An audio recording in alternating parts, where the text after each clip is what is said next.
Hello viewers, welcome back to my English class. Now I am taking up a new topic, that is voice. Often we hear voice, that is active voice and passive voice.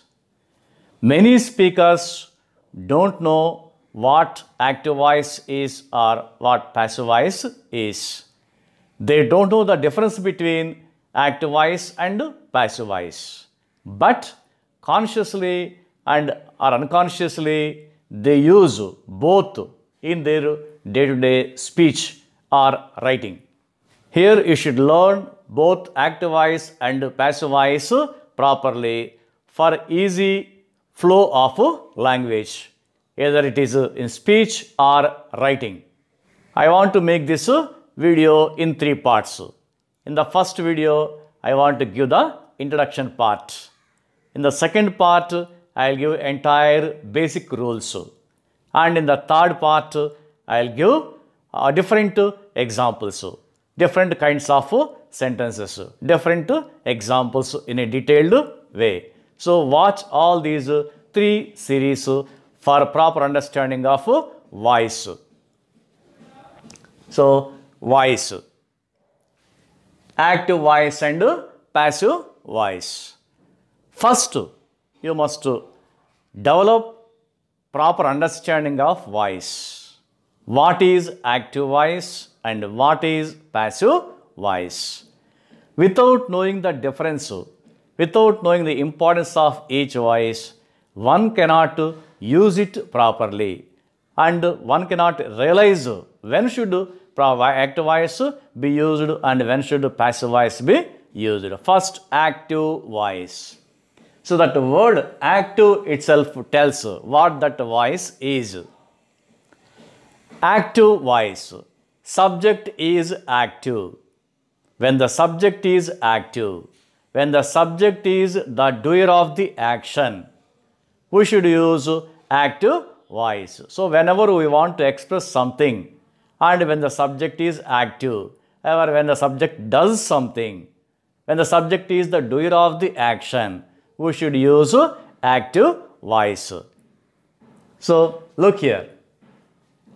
The sentence is said to be in the active voice when its subject is active. So this is the thing you should remember. Subject is active or subject does something. Subject is active means subject does something. Active voice is used when the agent or doer of the action is to be made prominent. So whenever we want to make the subject prominent or doer of the action or subject are one and the same. So whenever we make it prominent, you should use active voice. Whenever the subject is the doer of the action, you should use active voice. So look here. My friend sent me a gift. So my friend is the doer of the action and my friend is prominent here.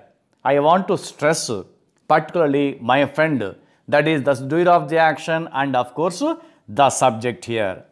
So subject is prominent here. I want to stress the subject. So my friend sent me a gift. This is secondary and this is primary in my point of view, in speaker's point of view. So we should use active voice like this. Next, we will take passive voice. Now passive voice. So what is passive voice and when should we use passive voice? So it's very easy to understand what passive voice is. So whenever the agent is not important, the action is prominent, we should use passive voice. So in passive voice, the subject does nothing. The subject does not act. The subject does nothing. It does not act. And it allows something to be done to it. It allows something to be done to it. So that is passive voice. When the subject does nothing, when the subject does not act, that is subject remains passive. So you can simply say When the subject is active, that is active voice. When the subject is passive, that is passive voice. So it's very simple, very clear. So when the subject does nothing and it allows something to be done to it, that is passive voice. Look here. A sentence is said to be in the passive voice. When the subject does nothing. So subject does not act. Subject does nothing. But passively, so it remains passive and allows something to be done to it. So something, the subject undergoes something to be done to it. So that is a passive voice. So subject does not act. Subject remains passive. Subject is not prominent. And action is prominent. So action is prominent. So look here. Passive voice is used when the agent or doer. So agent or doer of the action or subject are all one and the same. Doer of the action is unknown or well known. So sometimes unknown or well known. The subject unknown or well known. And action is more prominent than the agent. So action is prominent than the agent. In that context, we use passive voice. So subject is not prominent, only activity or action is prominent. Whenever you want to give importance to action, not the doer of the action, only action, you should use passive voice. Take the same example. My friend sent me a gift. Already I explained this sentence. My friend is important for me, so I used it in active voice. And the same can be transformed to passive voice. A gift was sent. A gift was sent by my friend. So here doer of the action is my friend, but its place is not prominent. Here activity is prominent, that is sending of the gift is prominent. In that case, we should use passive voice. A gift was sent by my friend. So a gift was sent. Gift and was sent. Activity is the prominent. So we should use passive voice like this. And often, consciously or unconsciously, all the speakers use active voice and passive voice. But if we are conscious of it, it will be more effective. It will be more accurate. It will be more effective. So everybody, every speaker, every writer of English should be aware of the both active voice and passive voice thoroughly.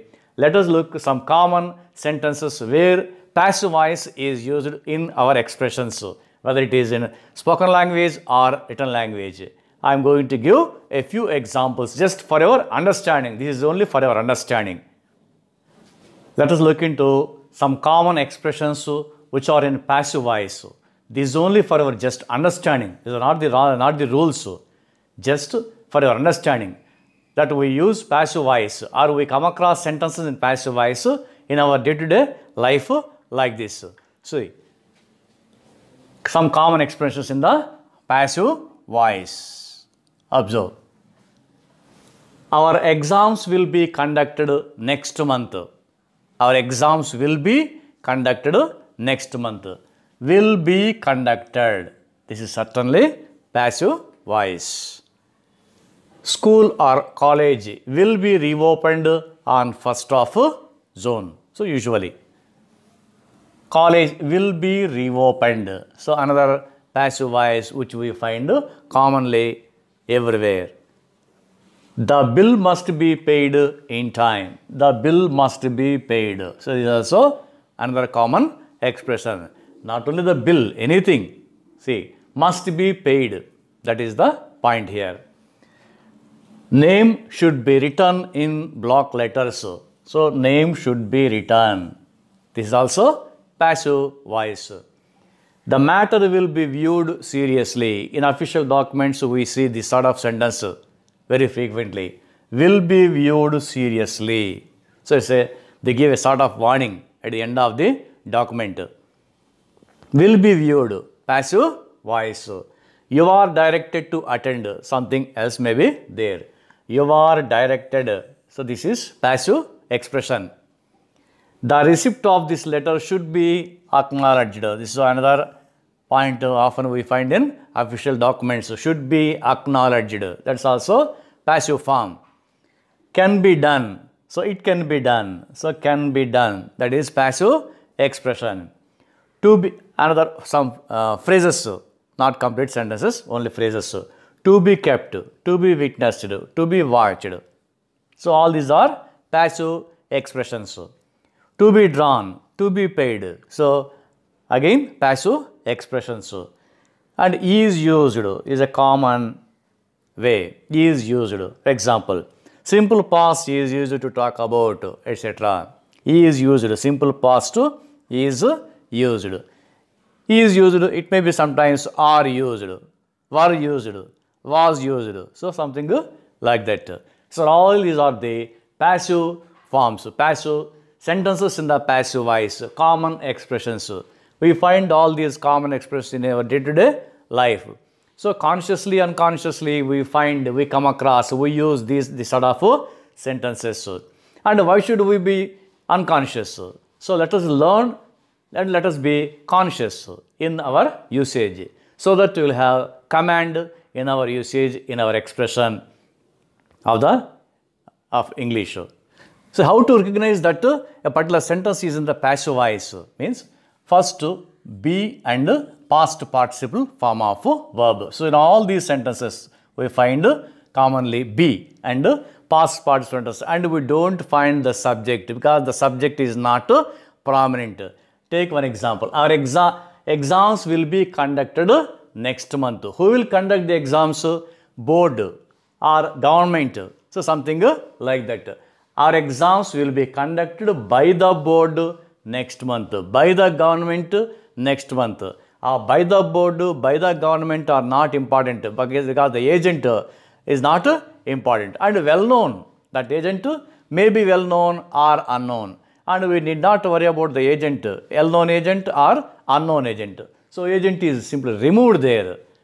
Only activity is given prominence. See, college, school will be reopened by the government, and that agent is known to us. So it is also removed. So in all these sentences, the bill must be paid in time. Who will pay the bill? Anybody, everybody. So depending on the context. So the bill must be paid in time. So must be paid, that is in passive voice. The same is the case with all the other expressions, and I will give one or two examples for active and passive. So let us look into some sentences and how to make an active to passive, active voice to passive voice. See, he draws a picture. That is in active voice. He draws a picture. Subject is active and draws simple present. So how to make it passive? A picture is drawn by him. This is passive voice. I will explain all the rules in a detailed way in the next video. This is only introductory examples. Active to passive. He draws a picture. A picture is drawn by him. Is drawn. That is the basic point you should observe, and explain all the rules in the next video. Next, second example. He drew a picture. Here, draws, same verb is taken for proper understanding. He draws a picture. He drew a picture. So, a picture was drawn. By him. This is also passive voice. A picture was drawn by him. That is in passive was drawn. So that's the difference. Next, she has sung a song. A song has been sung by her. This is passive voice. Has sung becomes has been sung. So that's the change here. They will pay the bill. The bill will be paid by them. This is passive voice. So, they will pay the bill. The bill will be paid by them. So, this is passive voice. So, these are the just introductory examples for active and passive, and I will explain all the rules in a detailed way and without having any confusion. You can understand, you can observe, you can understand all the rules by watching the next video on voice. So, this is only introductory part on voice. So, with this you will get some understanding on voice and the importance of voice. In the next video, you can learn all the basic rules. So, that is introduction on voice. Thanks for watching.